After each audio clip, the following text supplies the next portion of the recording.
Welcome, all you folks. We're grateful to have you with us today. This is the 12th of July of 2023. I'm Don Snow.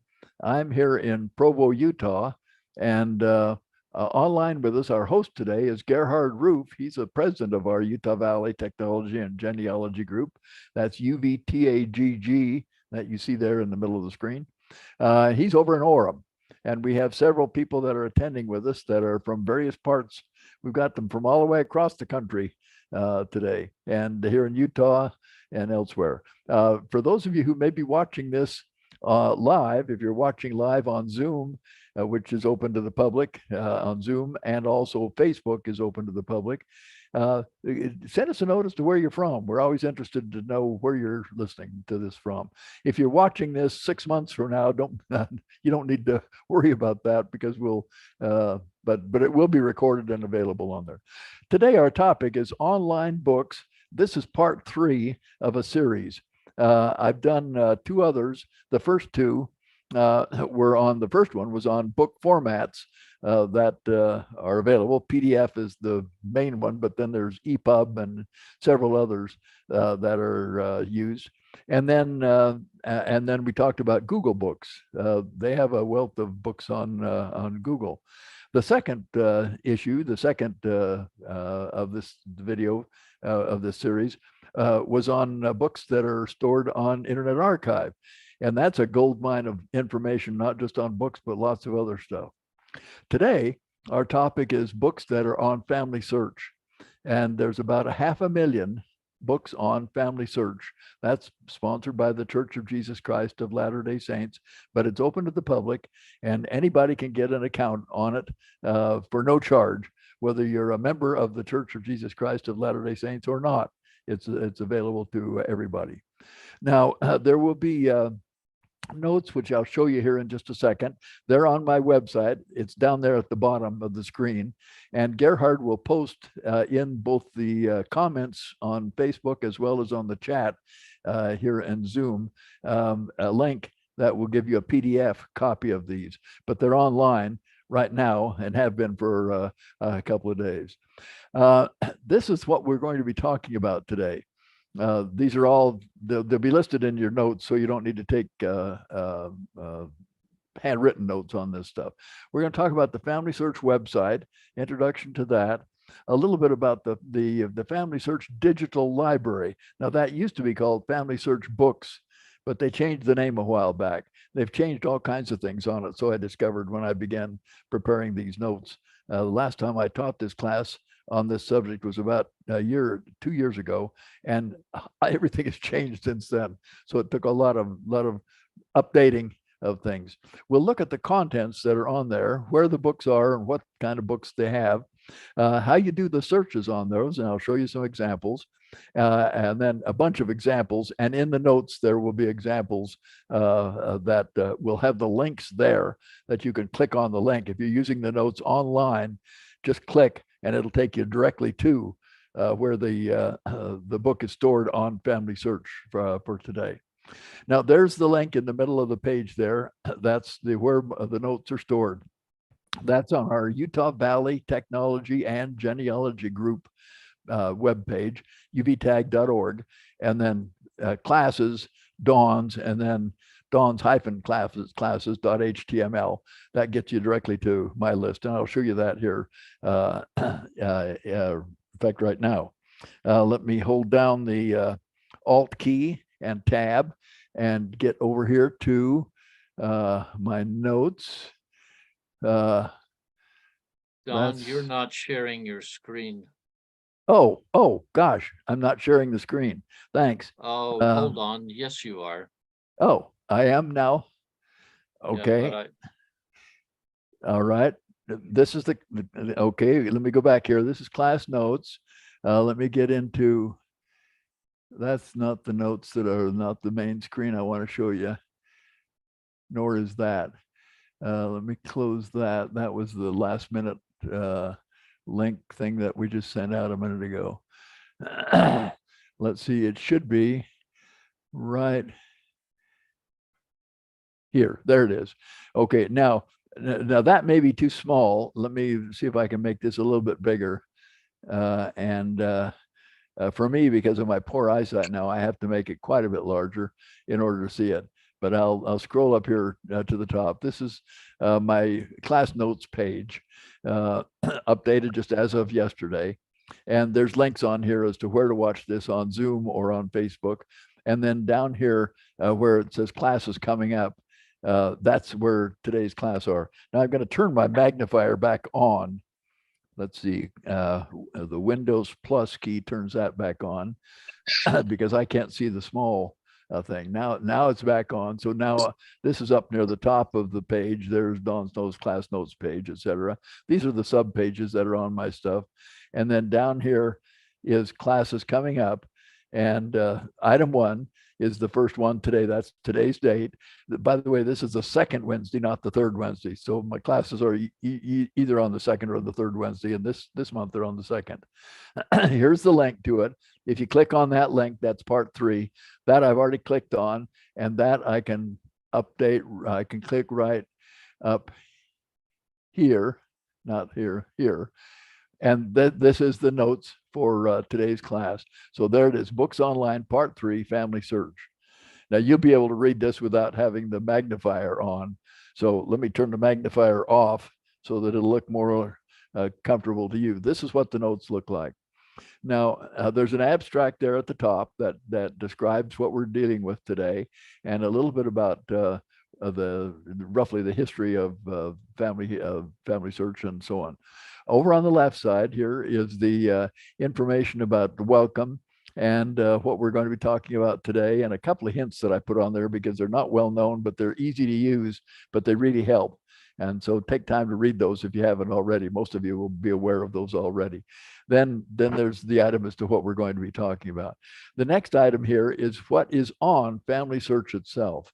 Now, most of you are familiar with Family Search.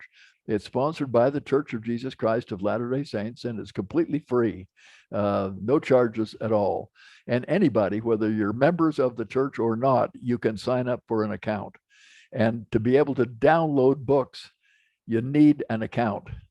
So you'll see that later on. It'll say log in if you're not logged in. They want to know who you are that's downloading the books.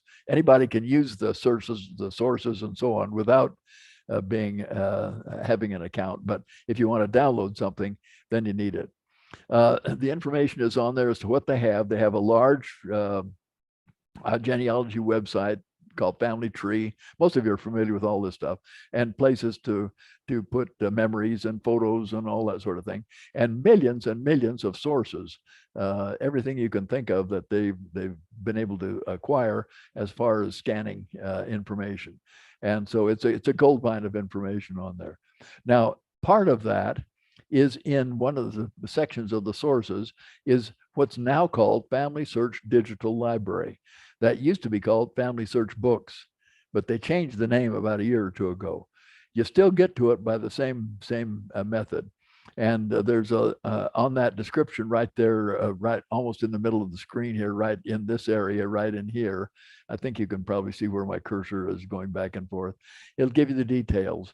If you go to the Family Search web page, then click on Search, that'll open up another menu. On that menu, if you go down to Books, click on Books, and that takes you to the Family Search Digital Library. Now, in that library is that right now there's it's more than 500,000, so it's more than 500,000 scanned books. They've scanned the books, and they're still scanning them that are in the Salt Lake Family Search Library. They've got contracts with many other libraries, including the BYU Family History Library, which is an enormous library with all kinds of resources and books and so on. They've got a contract with the Fort Wayne, Indiana, Allen County Library, the Houston Public. There must be 24 different libraries around the world that they've got. In fact, there are on the digital library, there are some videos. I think there's 5 videos that will show you the information as to how they do scanning and how they arrange for books and the different libraries that are involved. And there are websites well, there are locations, physical locations. There must be 30 of them around the world. There's three or four of them right here in the state of Utah and in other states surrounding, where you can, if somebody's willing to give the copyright or allow their book to be scanned, if they own the copyright, they can actually take the book there and it can be scanned in that physical location. There's one here in Utah County down at Payson. The BYU Library has a place to do it. The Salt Lake Library does, many other locations around. There's a whole list of them on there, and they actually demonstrate how they actually do that. So they have contracts with all these different places, and those books, once they have permission, either the book is out of copyright now, or the person who owns the copyright has given permission for it to be shown and digitized and posted, then they're on there. And so it's an enormous project worldwide with all kinds of good stuff on there. You'll see links further down. We'll show them in examples here in a few minutes of some of the books that I've actually given permission to be on there. Now, other things that are going on with the digital library itself, is the search. They've got a way of searching, and I've got in a whole section there on searching, as you see in the notes there, if you can read those. To me, they're too small to read because of my poor eyesight, but I'll turn the magnifier on here in a few minutes, and when we actually demonstrate some of this stuff. You can search with using quotation marks if you're looking for a particular name in a book and you don't know what book that name might be in. Type that name in quotation marks, and it will go through all of the books that are online that they have, and it'll say this name occurs in all of these books, and it'll even give you a little snapshot of a little full text index of what the line is that contains that name. I'll show examples here in a second. So you don't need to know in advance which books the name is in. And then if you decide you want to download that book, and most of these books are downloadable, they're completely searchable and downloadable. And the downloads, as indicated in there, are in PDF format. Remember that there are several different formats of PDF. PDF is portable document format. And what that is it's a photograph of the page. That means that if you want to increase the text size, you have to increase the whole size of the page, so it runs off the edges.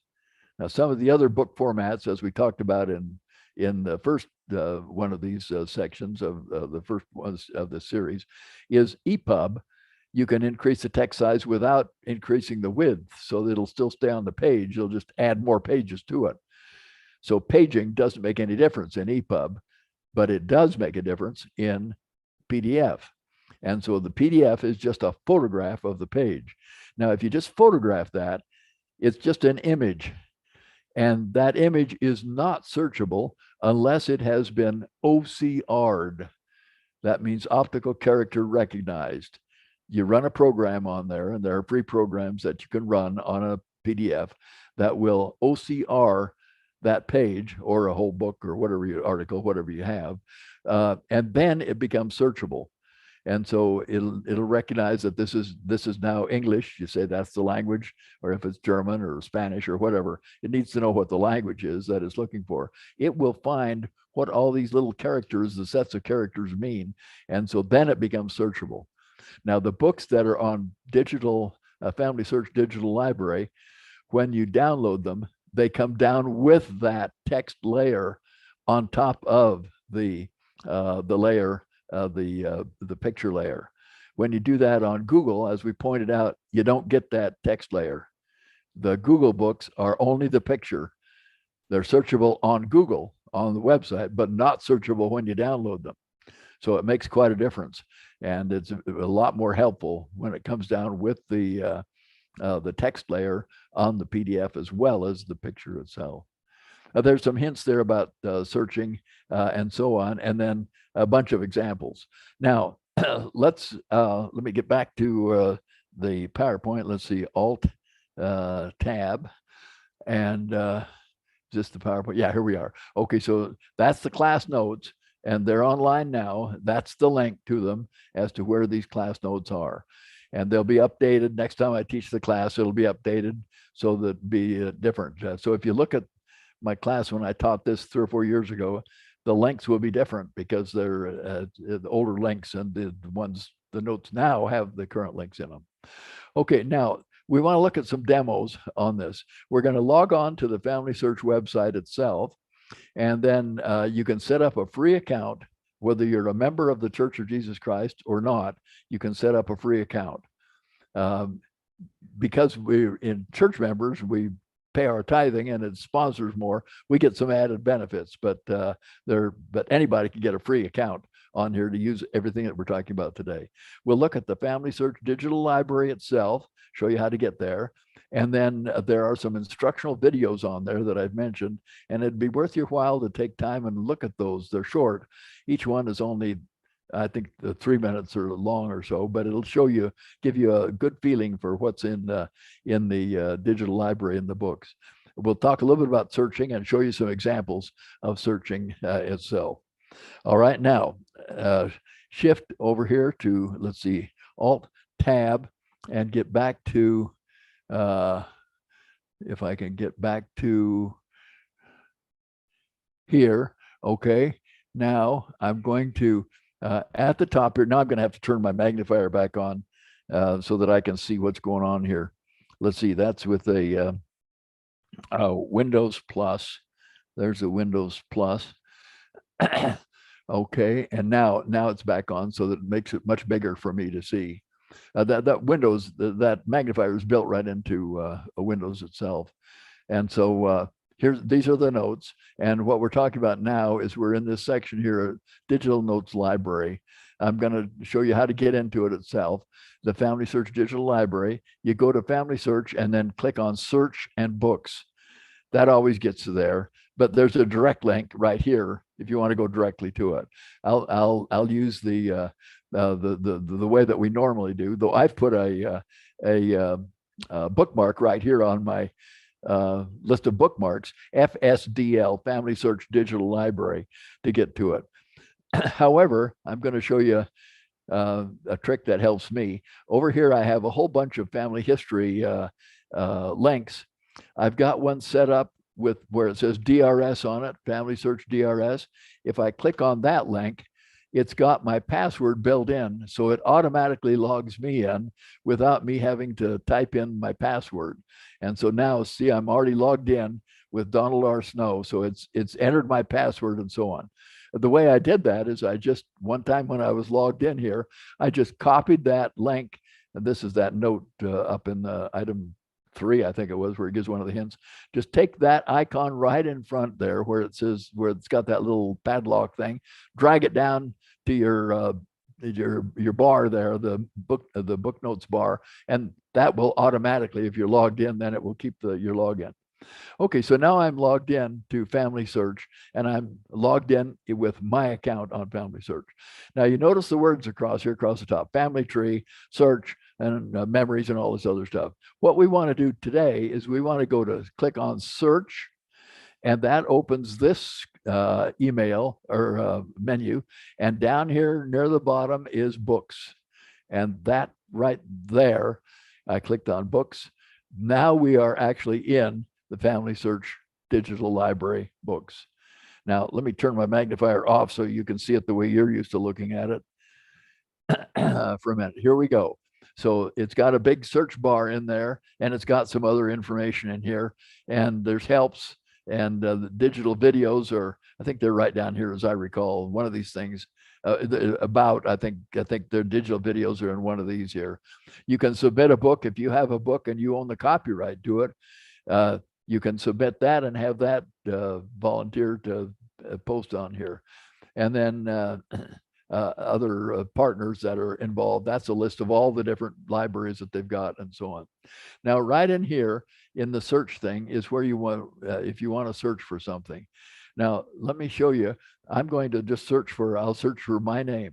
So I'm going to put over on the left. Now I'm going to put it in quotation marks. So there's a quote mark. Did I get the quote mark in? Yeah. And then D-O-N-A-L, Donald R. Snow, and then the quote. Okay, now I hit enter. Okay, now once I hit enter, you don't see anything for a little bit, and it's thinking as it goes through and looks. And did I hit enter? It does take a minute, and it still flashes like, there it is. Yeah, okay. Now what it found was 28 search results. Do you see the right up there near the top, 28 search results? And here they are, indexed to the Barnstable Parish Register of Baptisms, Burials, etc. That was a book that my kids and I took the Barnstable Parish Register in England. It was about 4 inches thick, the hard copy of it. And because there were so many snows in there, we wanted to index that. So we typed that whole thing into the computer and indexed it and gave a copy to the Salt Lake Library. And so my name is mentioned in there, my kids' names too, that were involved with it. If I just scroll down here, there's other things on here. There's compiled by Linda. Let's see, this is one. This is full text. No, notice that this says, let me point out the way this thing goes.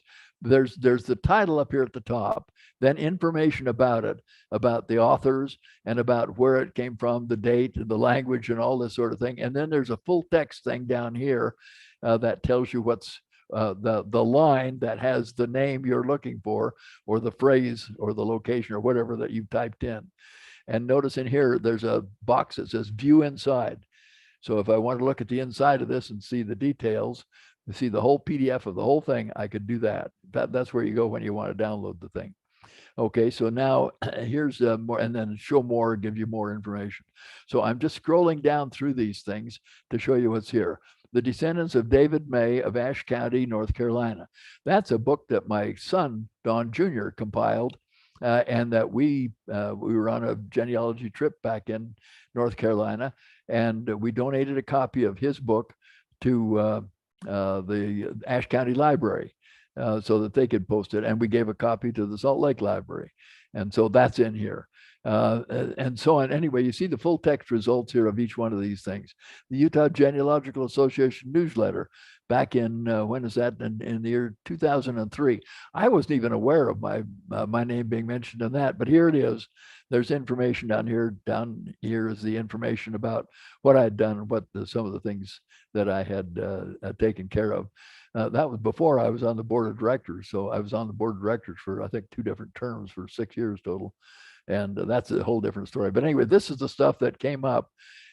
Most of these are about me, but there's a couple in here that there's other Donald R. Snows in the world, if you can believe that. And they're not me.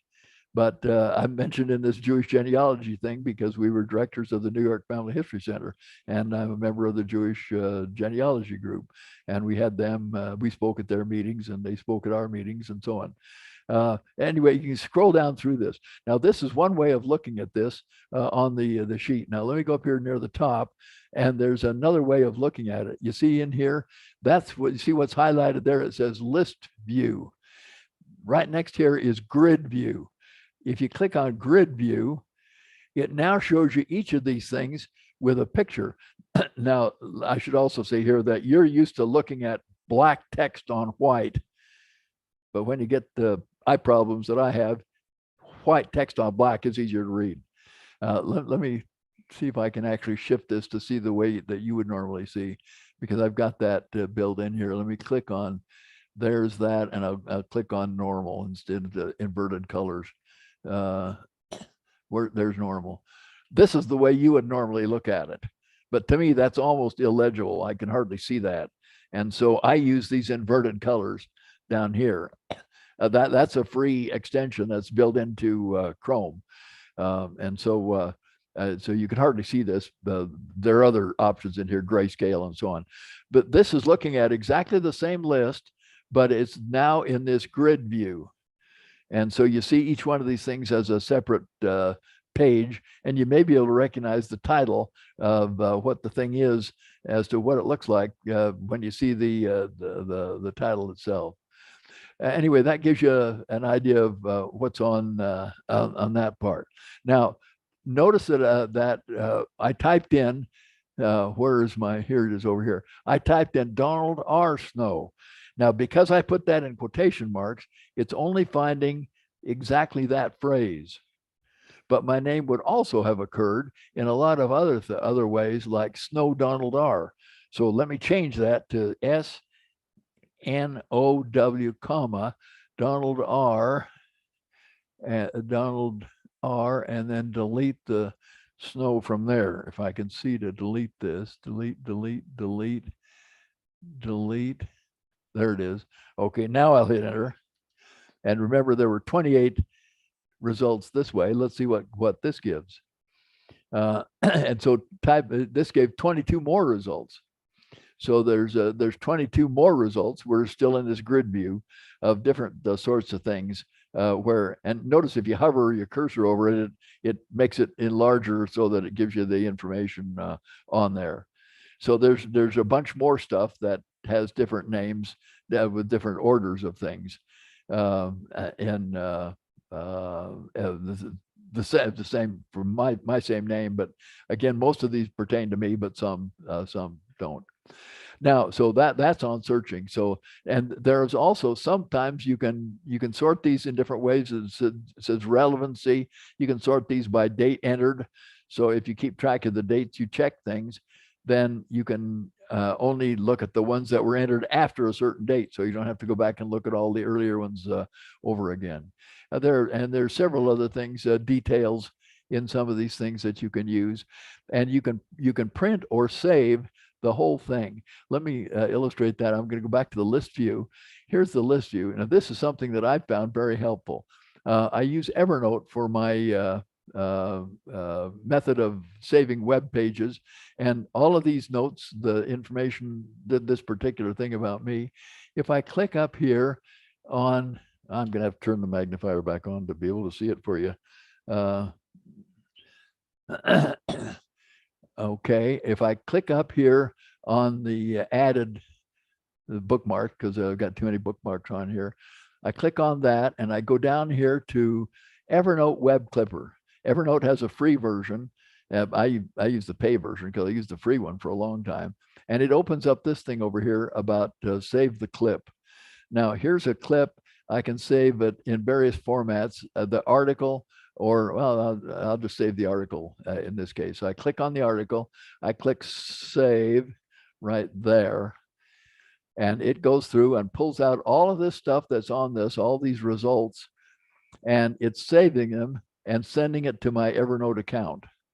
And so now I've got a copy of that in my Evernote account. It's in my inbox already now on this computer and on my laptop computer and on my tablet and on my smartphone and everywhere else, because I've got all of those in here. So I find that really helpful to keep track of this stuff. And then all the links are in there, so that if I go down here and I want to see more, if I click on the view more thing, which will be in there, it'll take me more to it. Now, that gives you some ideas on the searching. We're just about out of time here, so let me just go back to the notes.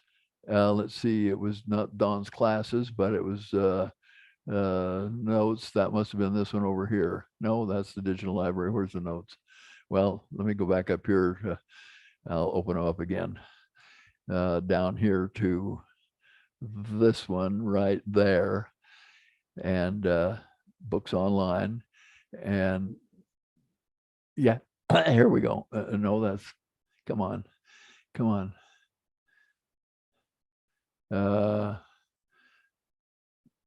All right, go back down here again and find, whoops, these are all the past notes for all the past classes. They're all on here for, this goes back 20 years in class notes.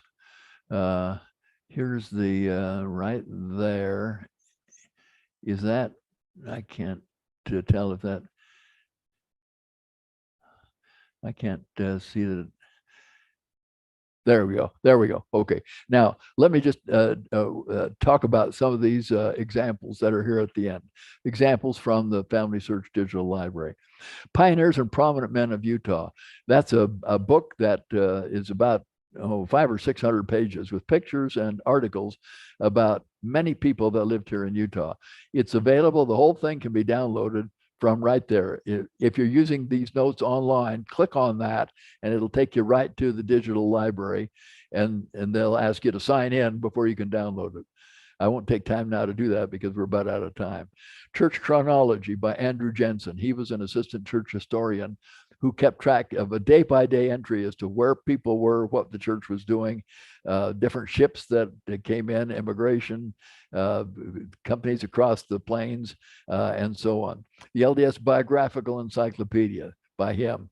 That's on there as well. By the way, he was actually Danish, and his name was Jensen, which is the Danish, but for some reason he changed it to Son, which is the Swedish way of writing Jensen. I don't know why. I've never have found out why he did it. The LDS Biographical Encyclopedia, the historical record, he wrote all this stuff. These are just examples of stuff that's on there. A Century of Mormon Activity in California by Leo J. Muir. There's 2 volumes of that, volume 1 and volume 2. My picture is actually in volume 2 because I grew up in Los Angeles. So my dad and mom and my brother are in here. And Lori Castillo, I bet you're in here too, because you were down there in California at the same time. Lori's on one of our attendees today. And so I bet if you clicked on volume 2, you'd be able to find your picture and information in there. Scandinavian Jubilee album. If you have Scandinavian ancestry, at the 50-year anniversary, the 49th year, the 50th, they printed this, the church did. So everybody that joined the church in Scandinavia, the early ones are listed in there. Here's the Erastus Snow biography that we commissioned Andrew Carl Larson, a historian down at Dixie State, to write for us about Erastus Snow. The Erastus Beeman Snow, that's my grandfather. Erastus, he was the son of Erastus Snow. That we hired him to write the Erastus Beeman Snow. Valiant in the Faith is a book by Archibald F. Bennett. It was printed after he died. His daughter, her name Roach, Beverly Roach, Barbara Roach, I think it was, compiled all his notes and wrote it because he was a descendant of the same Snow. Now, just as to finish up here, there are other book websites, lots more. We've only scratched the surface. We talked about the 3 big ones now. We've talked about Google Books, and we talked about, that was part 1 of this series. Part 2 was on Internet Archive books, and this is part 3 on FamilySearch books. But here are some other websites. Hathi Trust has a bunch of them. That's item 19. Well, 18, the Digital Public Library of America. That's an attempt to get all digital books compiled into one library. I don't know whether they're ever going to succeed in that, but that's kind of their goal. Heritage Quest Online has a bunch of good PDF books on it.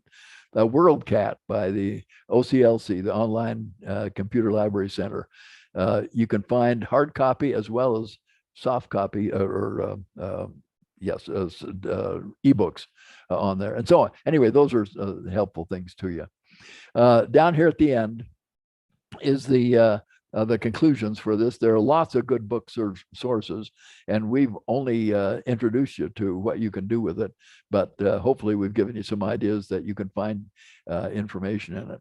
It's almost a sure bet that you can find your name in a lot of books if you try some of these websites. If you went to high school, their high school yearbooks are available, or college yearbooks, or city directories. All of these books, many of them they're searchable on some of these websites, and type your name in quotation marks, see where it is, and you may find all kinds of good information in it. They're all searchable. All these books from FamilySearch are searchable and downloadable. The vast majority are downloadable. Okay, now that takes care of the, let me go back and summarize what we've talked about. Let me see if I can get back to, let's see, Windows tab. I got to get back to the PowerPoint. Oh, let me turn off this magnifier thing. Let's see, that's Windows Escape to turn it off. And now Windows or an Alt tab will change. And here we go. Okay, so these are the demos that we've looked at. And so now this is a summary of what we've actually talked about. FamilySearch website, we showed you that, and then how to get to the FamilySearch digital library, the books on that. The contents of it, we talked about that, searching, and then a bunch of examples. Now we've got a couple of minutes. Do any of you have questions or comments? And if so, just unmute your mic if you're on Zoom, or if there, Gerhard, are there any questions on Facebook? I don't have any questions or comments on Facebook. Okay. Are there any of you on Zoom that want to make a comment or ask a question? And if you're watching this 6 months from now, my email address is there. So you can email me then. I'll be glad to try and answer it for you then. And if there are no other comments or questions, we'll finish up. Dawn, this is Brent Nelson here. I have Hi, Brent. Yeah. I have a sort of, I don't know if it's a comment, probably is a comment more than a question. I have had good luck finding other book repositories by doing arbitrary Google searches just for the names of people of interest. Uh-huh. Run across biographies. There's the, oh, I don't remember if it's called the Gutenberg Project. I think that Yes. somehow part of that, and other things like that. So, you know, I love your list. I'm going to go check out your list of sources. But for the listeners, I've had good luck just searching general Google searches, and I find other book repositories in various places. So that's been helpful. Yeah, that's a good comment, Brent, because there are lots of additional ones. The notes that from when I taught this class before, I listed about 20 other ones. But then I thought, oh gosh, I don't want to take time to check to see whether they're still in existence. That Gutenberg project, that was started about 30 years ago by a fellow who said that was before PDFs. And he said, we'll start and we'll try and type these books in. And he had us volunteer to type in books. And so they are actually text books. They're not photographs. And he had the goal of getting 1,000 of them done. And then the next goal was 10,000. And I don't know, they kind of stopped that now because now it's easier to just photograph the page and use an OCR to convert it. It's not quite as accurate, but it still works. But that Gutenberg has lots of out of print books. And as you point out, there are just many other websites. We've only scratched the surface on some of the big ones here. Exactly. Good. Appreciate that, Brent. Any other questions or comments? Oh, Dawn, this is Laurie here. One thing I have been doing lately, I'm putting together a history on my father who passed away as a result of an industrial accident when I was only 26. So anyway, what I have noticed is that when I used to just be searching on names when I was looking through books and through catalogs, looking for information about them. But I realized that I should also be searching by the place they lived, by the names of schools they went to, like that. And that helped me. In fact, even I searched the other day by after my dad died so young, his best friend growing up actually wrote a book. My dad has a twin brother, and the three of them were like an inseparable trio. Anyway, he wrote a book for us, the descendants of my dad and his twin, outlining what they did, what growing up was like. They grew up in a little mining town called Blue Diamond in Nevada. And so it's fascinating. The thing is, I've noticed as I've been going through, depending on some things I could only find out about my dad by looking up the name of his best friend, because he happened to mention that they got in the newspaper because they collected all this rubber for World War II. Oh yeah. But I hadn't found that article. But so I looked it up under Ray's name instead of my dad. Well, it turned out they had put a misspelling of his nickname in the article instead of his name. Like, he never went by Jimmy, but they put Jimmy down, and he always went by James or Jim. And so they put Jimmy down, spelled Jimme for some reason. So anyway, because I searched by Ray, I still found this article about the three of them turning in this massive amount of rubber. So anyway, it's, just some ideas about being about searching. Search broadly, search in different ways. Don't just search for the name, but search for or nicknames or other places. But if it's been OCR'd, even Jimmy should have showed up if you put Jim. But You know, if you put it, yeah. I Yeah. hadn't thought about that yet at that point. So I've been going back and doing searches with names. Yeah. Like my dad's father was named Arthur, but I found out that when they lived in Nevada, he went by AJ sometimes. And Oh, when I searched on AJ, I turned up more, and then he also went by Art, yeah. as his Yeah. nickname. So now I remember that I have to search for him, AJ, Art, and Arthur. So, Yeah, it's never ending, is it? no, but that's the groovy part, because every time Yeah. I think of a new way to search, I find something else. Yeah, that's right. That's right. You find new stuff. Every time I teach one of these classes, I find new stuff. Like some of this stuff I showed you today is the first time I've seen that my name is in there. And my dad, every time well, anyway, yeah, it happens all the time. Good. Well, anyway, you pointed out several good things there, Lori. Appreciate it. All right. Okay. Well, anyway, thanks for being with us, you folks. This was part 3. This is the last one I'll do on books online. I haven't decided yet what I'll do for next month, but eventually we'll do it, get it organized, and it'll probably be on the 3rd Wednesday rather than the 2nd Wednesday in August. And the notes are online, and there's my email address on there, and I'll be glad to try and answer questions for you if you're watching this 6 months from now on it. But anyway, we appreciate all of you being here and appreciate you taking your time to be with us this afternoon. And this is the 12th of July of 2023. And our next one will be in August, the middle of August. Thanks very much, you folks. Appreciate you.